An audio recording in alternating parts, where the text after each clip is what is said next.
Richtig. Und dann stellst du vielleicht fest, wenn du dann beim Fahrradhändler bist, oh, ich habe mir zwar das Budget gesetzt, er hat mir auch ein Rad gezeigt, aber jetzt ist da nochmal was dazugekommen. Wenn du dann Abstriche machst, dann hast du, wie du gerade gesagt hast, vielleicht das beste Fahrrad, aber das wird nicht gefahren. Da ist ja schon der Faden gerissen. Ne? Das teuerste Rad macht keinen Spaß, wenn dir die Hände wehtun.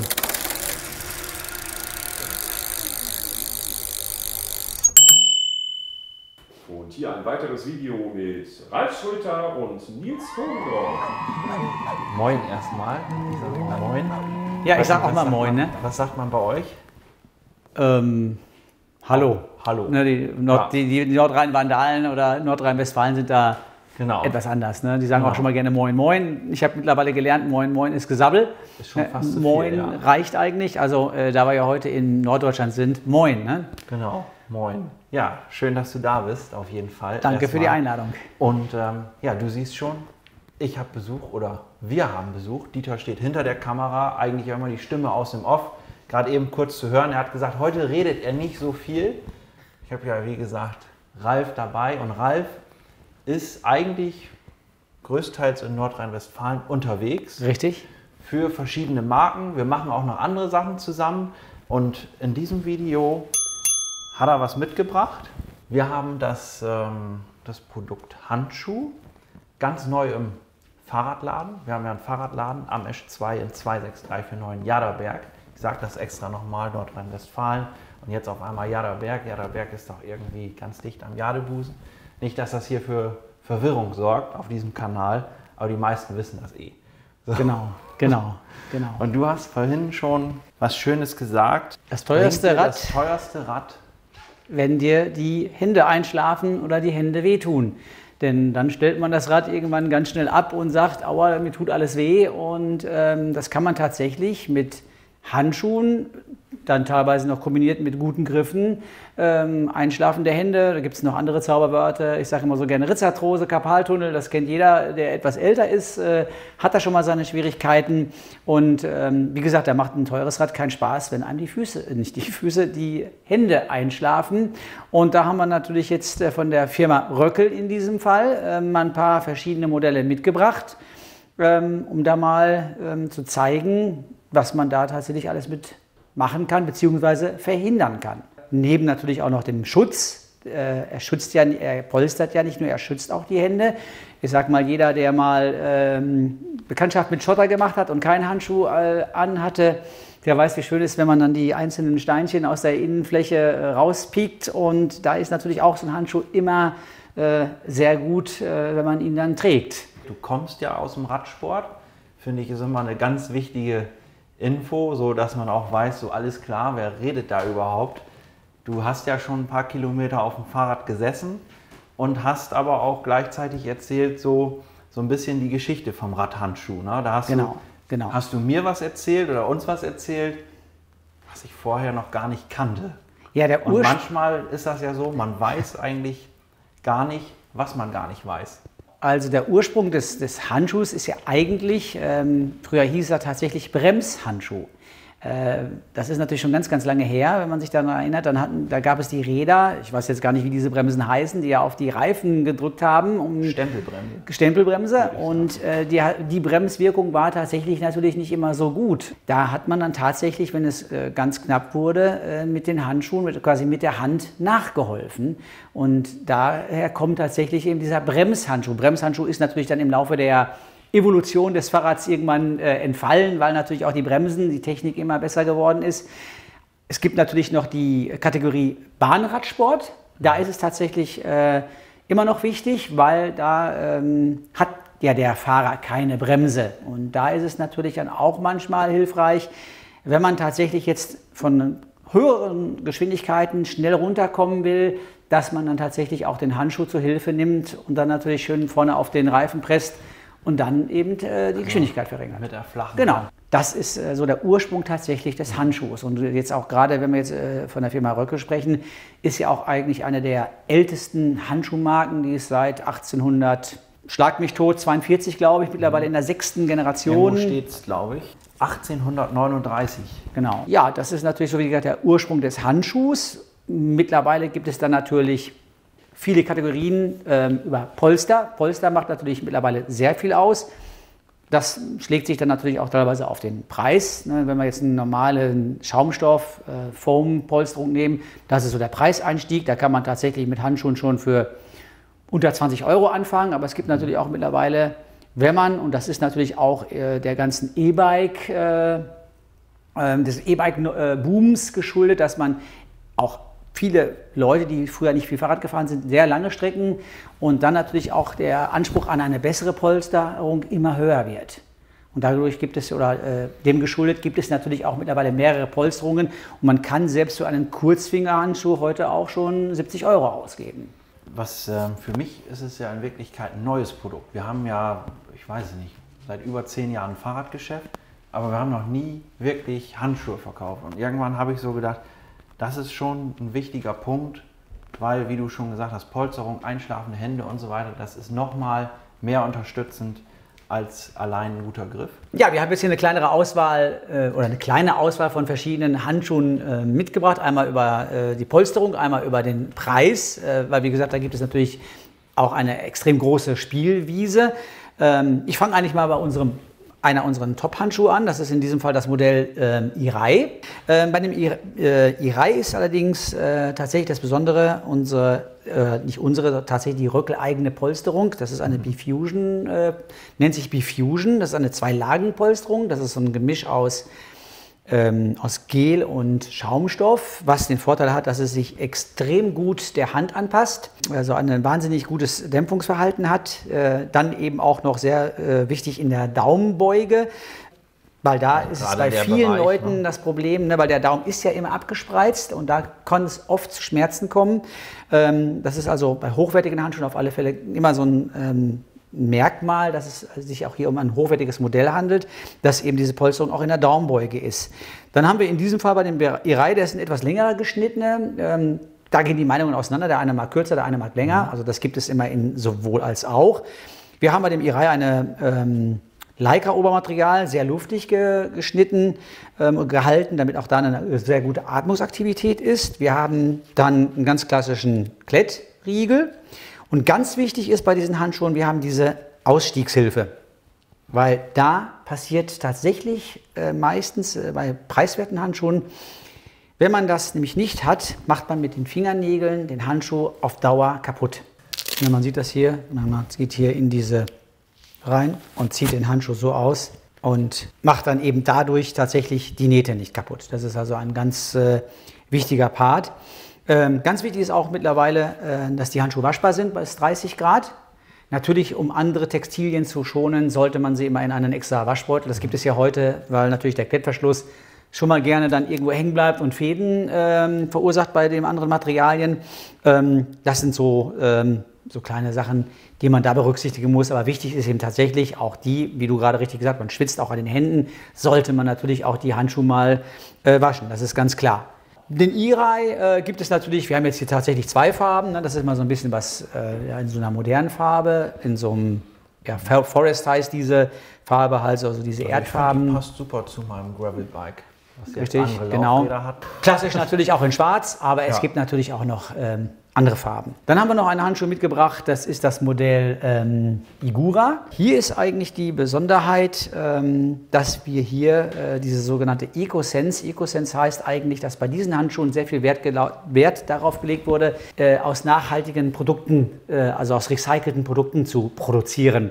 Das geht natürlich leider beim Handschuh nie zu 100%. Das fängt schon beim Klettverschluss an. Der vergammelt halt leider nicht, aber sehr viel von diesem Handschuh ist tatsächlich aus recycelten Materialien. Hier haben wir jetzt eine ganz klassische Gelpolsterung.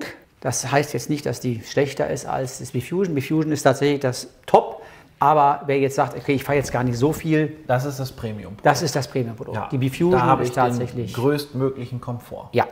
Was dann hier natürlich noch die Besonderheit ist bei diesem Eco-Material, wir haben in der Innenhand diese Silikonisierung. Die Silikonisierung ist dafür da, damit ich eben nicht abrutsche von meinem Griff. Weil das natürlich immer so eine Gefahr ist, die besteht, dass man, wenn man jetzt stark bremst oder regnet oder sonst irgendwas, dass ich beim Abrutsche dadurch halt diese Silikonisierung. Auch hier haben wir natürlich dann die Ausstiegshilfe, auch hier wieder natürlich mit Klettverschluss. Auch hier dieses Lycra-Obermaterial. in diesem Fall also etwas, das ist eine reine Gelpolsterung mit sehr vielen nachhaltigen Produkten. Ich sehe das gerade, reflektiert auch leicht. Das Röckel-Logo reflektiert leicht, das andere ist mehr so ein modischer Aspekt. Okay, hier ist es ja schon ein bisschen mehr Reflektor. Ja, genau. Ja.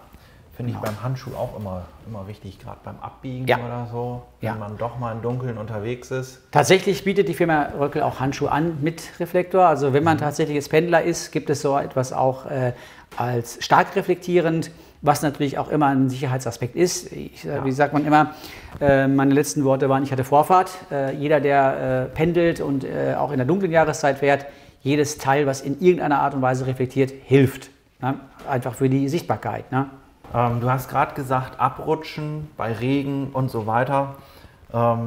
Unsere Kunden, ich sage mal, sind Genussradler, die fahren, glaube ich, nur bei schönem Wetter. Wenn man so einen Handschuh hat, den kann aber ja der Sportler, also für wen ist er? Sportler trägt diesen Handschuh wahrscheinlich. Sportler.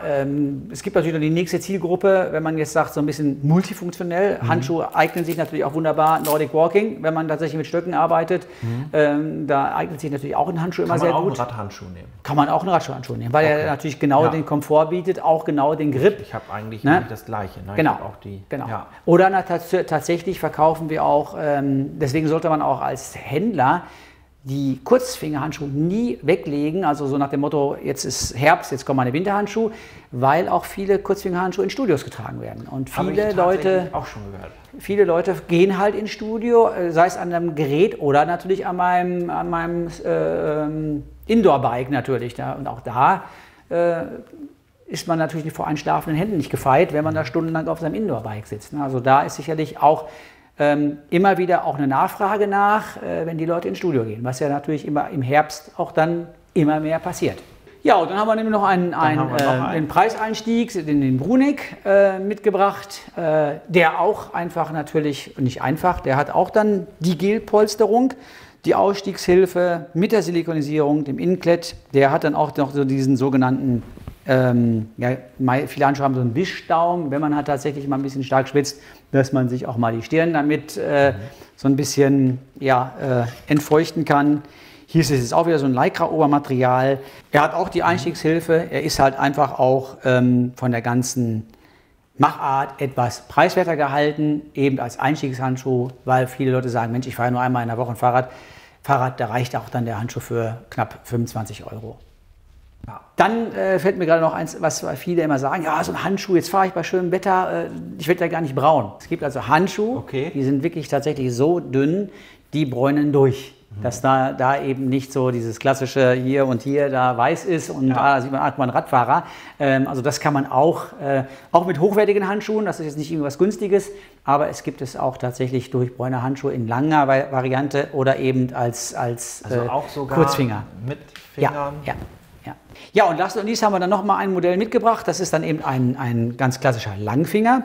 Aber wichtig, kein Winterlangfinger, sondern eben was für den, in diesem Fall doch schon etwas sportiveren Mountainbiker, die natürlich dann auch sagen, Mensch, ja, jetzt fahre ich eventuell durch den Wald, durch Brombeeren, Brennnesseln. Und gerade so in den Händen, da ist natürlich, dass man da gerne mal irgendwie sowas streift. Da sind natürlich dann auch schon mal eben Langfinger in der dünnen Variante sehr gefragt. Wir haben in diesem Fall eins der Top-Modelle, das ist das Modell Mori. Das ist auch dann wieder ein ganz klassischer Gelhandschuh mit der Silikonen-Innenhand und mittlerweile auch, was natürlich auch im heutigen Handy-Zeitalter immer wichtiger wird, er ist also Touchscreen-fähig, also da kann ich eben auch mein Handy, man sollte es natürlich nicht bei der Fahrt machen, sage ich mal dabei. Was man allerdings zu dem Touchscreen sagen muss, das ist ganz vielen Leuten auch nicht bewusst. Wir hören ganz oft, oh, das funktioniert gar nicht. Bei vielen Handys muss man Touchscreen freischalten. Das muss man in den Einstellungen freischalten, das wissen viele gar nicht. Das war es zum Thema Handschuh. Wie gesagt, es gibt natürlich eine riesige Bandbreite für jeden. Es gibt natürlich auch Damenhandschuhe, die haben wir jetzt im Moment hier völlig außen vor gelassen. Aber auch hier gibt es sowohl in der Diffusion Polsterung als auch Gelpolsterung, dementsprechend die Damenhandschuhe auch in den entsprechenden Damengrößen, die dann auch Meine Frage wäre, was ist da jetzt genau anders? Also bei reinen Damenmodellen ist es tatsächlich so, dass die in der Produktion auf den Maßen einer Damenhand, und eine Damenhand ist meistens länger und schmaler, Wir haben zwar auch immer Herrenmodelle oder die nur allgemeinen Modelle immer eine Damenfarbe dabei, weil vielen passt das, aber tatsächlich, wenn man natürlich jetzt mal 100% was haben möchte und sagt, Mensch, ich habe so eine schmale, zierliche Hand, dann ist natürlich das reine Damenmodell immer vorteilhafter wie ein Allround-Modell. Also das gibt es eben natürlich dann schon, das ist auch dann eben in den kleineren Größen. Die Größen gehen dann jetzt nicht hoch bis 12, die hören meistens bei 8 oder 9 auf. Aber das führt natürlich die Firma Röckel auch. Und dann haben wir natürlich auch gerade das Stichwort Größen. Hätte ich auch gleich noch eine Frage dazu. Viele wissen halt gar nicht so, was habe ich denn jetzt hier für eine Größe? Also jetzt haben wir hier zum Beispiel die Größe 8. Ja, ich weiß aber gar nicht, was ist denn 8? Und da gibt es immer so einen kleinen Aufhänger. Die meisten Leute wissen tatsächlich ihre Schuhgröße. Und die Schuhgröße ist fast 1:1 auch die Handschuhgröße. Also wenn jetzt jemand die Größe oder die Schuhgröße 8 hat, passt es zu 95% auch die Größe 8 als Handschuh. Ausnahmen gibt es natürlich immer, aber das ist immer so ein kleiner, wo man dann sagen kann, okay, tatsächlich, also 42, wenn man das UK-Größe macht, ist ja 8 und dann passt auch fast immer der Handschuh in Größe 8. Wo du das gerade sagst mit den Größen. Ich habe überlegt, wir haben ja auch einen Webshop, soll ich die Artikel auch alle im Webshop listen? Da habe ich so gedacht, ein Handschuh, also ein Fahrrad kann man online kaufen, ein Sattel kann man auch online kaufen. Andersrum sind es immer so Berührungspunkte, wo man so sagt, so Kontaktpunkte, sollte man anpassen oder man weiß genau, was man braucht, kann man es natürlich online kaufen. Was sagst du beim Handschuh? Würdest du sagen, anprobieren ist immer das Beste? Oder? Natürlich ist Anprobieren immer das Beste, aber Ja. wir haben natürlich auch Größentabellen. Man kann natürlich letztendlich auch eine Hand ausmessen. Aber so, ich würde es immer auch, wenn man es jetzt online verkaufen will, zumindest dann mit diesem 8 oder Schuhgröße gleich circa Handgröße, damit man eben nicht, jetzt habe ich 42, also Handschuhgröße 8, weiß es aber nicht und bestellt 11, was natürlich dann einfach unnötig hin und her schicken ist, aber dass man so einen ungefähren... Genau, das habe ich so gedacht. Ne? So, wenn ich jetzt sage, so alles klar, Handschuhe gibt es wirklich, kann man ja auch mal dazu sagen, es gibt 7, 7,5, 8, Genau. 8,5, 9, 9,5 und dann geht es ja auch so weiter. Ja, bis 12 meistens. Also das ist dann schon, finde ich, schon eine Menge, was man da so anbieten kann, was man bekommen kann. Ja, Macht ja scheinbar auch Sinn. auf jeden Ne? Fall. Ich Und- habe jetzt im Laden dieses Band. Genau. Damit messe ich. Ich habe aber trotzdem so, für mich habe ich so das Gefühl gehabt, Mensch, der kann doch noch einen Ticken größer sein und er sitzt trotzdem sehr, sehr stramm, ne? Also wie eine zweite Haut quasi. Sollte er. Natürlich Ja. gibt es da dann auch wieder, ganz klar nicht das Problem, unterschiedliche Materialien. Ne? Manche Materialien geben natürlich mehr nach, manche weniger nach. Da kann es auch schon mal sein, dass du bei dem einen Handschuh tatsächlich eine 8 brauchst und bei dem nächsten eine 8,5. Das ist, wenn man jetzt mal so diesen Bogen spannt, zum Beispiel auf Winterhandschuhe geht. Winterhandschuhe sollten immer größer sein, denn wenn der eng sitzt, da kann nichts mehr atmen, dann kriege ich eher schneller kalte Finger, als dass er mich schützen sollte. Also da ist so ein bisschen auch natürlich dann der Materialmix auch mal entscheidend. Nur so würde ich es immer im Online-Portal mit reinschreiben. Gucken Sie, was für eine Schuhgröße Sie haben und dann kommt das ungefähr auch in der, so als kleiner Aufhänger. Röckel hat, glaube ich, oder nicht, Röckel hat auf der Homepage auch so eine Maßtabelle, die kann man sicherlich auch dann runterladen und die auch in seinem eigenen Online-Shop integrieren, damit man eben da so ein bisschen die Richtung weiß und die Erfahrung zeigt, auch online, Handschuhe werden online wahnsinnig gut verkauft. Okay. Das ist einfach, es ist jetzt also nicht so, dass man sagt, das ist ein reines stationäres Produkt. Das ist auch tatsächlich, funktioniert auch online. Stationär ist natürlich immer sehr gut, dass man es im Zusatzverkauf mitverkaufen kann, denn da schließt sich der Kreis. Das teuerste Rad. Das wird ja dann komplett. Genau, das teuerste Rad macht keinen Spaß, wenn mir nach 30 Kilometern die Hände einschlafen. Ne? Und das kann man natürlich auch dann im Verkauf oder in der Beratung schon mit ansprechen. Also genau das Thema, was du jetzt gerade sagst, so Mensch, Zubehör, Verkauf, ich sage immer, das ist eigentlich ein Komplettpaket. Genau, ein Service. Ja, und letztlich ist es so, das sollte man immer so, wenn man sagt, so alles klar, ich habe den Entschluss gefasst, ich brauche ein neues Fahrrad, dann macht der ein oder andere, ich weiß das, macht sich immer Gedanken so, was kann ich denn überhaupt investieren? Und dann, ja, ich habe eine Preisvorstellung so und so und dann ist es ja meistens so beim Fahrradhändler, der seinen Job gut macht, der einfach genau sagt, so alles klar, ich möchte auch, dass du mit deinem Fahrrad fährst. Ich will, dass du Kilometer fährst. Genau, dich wohlfühlst. Der sagt auch hier, guck mal, dein Sattel muss angepasst werden, deine Griffe sollten wir optimieren oder können wir optimieren. Also zumindest die Option gibt. Richtig. Und dann stellst du vielleicht fest, wenn du dann beim Fahrradhändler bist, oh, ich habe mir zwar das Budget gesetzt, er hat mir auch ein Rad gezeigt, aber jetzt ist da nochmal was dazugekommen. Wenn du dann Abstriche machst, dann hast du, wie du gerade gesagt hast, vielleicht das beste Fahrrad, aber das wird nicht gefahren. Genau. Weil es vielleicht irgendwo zwickt, drückt oder einfach keinen Spaß macht. Und wenn du jetzt beim Fahrradhändler bist und du sagst, ach, Handschuhe braucht man nicht, den richtigen Sattel braucht man nicht, dann bin ich wieder ganz frech und ganz gemein und sage, dann such dir einen anderen Händler, der dir das genau anbietet, sodass du hinterher wirklich Spaß hast mit deinem Fahrrad. Jo, ich hätte gesagt, wir haben eine ganze Menge gehört. Ja. Falls wir jetzt tatsächlich irgendwas vergessen haben, was du jetzt gerne über Handschuhe gehört hättest und sagst, Mensch, das brennt mir unter den Nägeln und juckt mir in den Fingern und wer weiß was, dann schreib das einfach in die Kommentare. Dann können wir vielleicht nochmal eine weitere Folge aufnehmen, wo wir genau über diese Themen dann sprechen oder wir beantworten das so, weil wir Sehr haben gerne, ne? Genau. einen guten Draht zueinander. Ja. Also wenn ich jetzt irgendeine Frage habe zum Thema Röckel, dann rufe ich dich an. Auf jeden Fall. Und, oder Dieter ruft dich an und beantwortet die Kommentare. So ist das. Ne? Dieter sitzt da auch immer und freut sich über jeden einzelnen Kommentar. Und damit du kein weiteres Video mehr verpasst, abonniere den Kanal und ja, über einen Daumen hoch freuen wir uns natürlich auch. Sehr gerne. Und dann sehen wir uns schon in einem der nächsten Videos und ich glaube, Ralf, der hat dann bestimmt schon wieder was für uns dabei. Bis dann. Tschüss.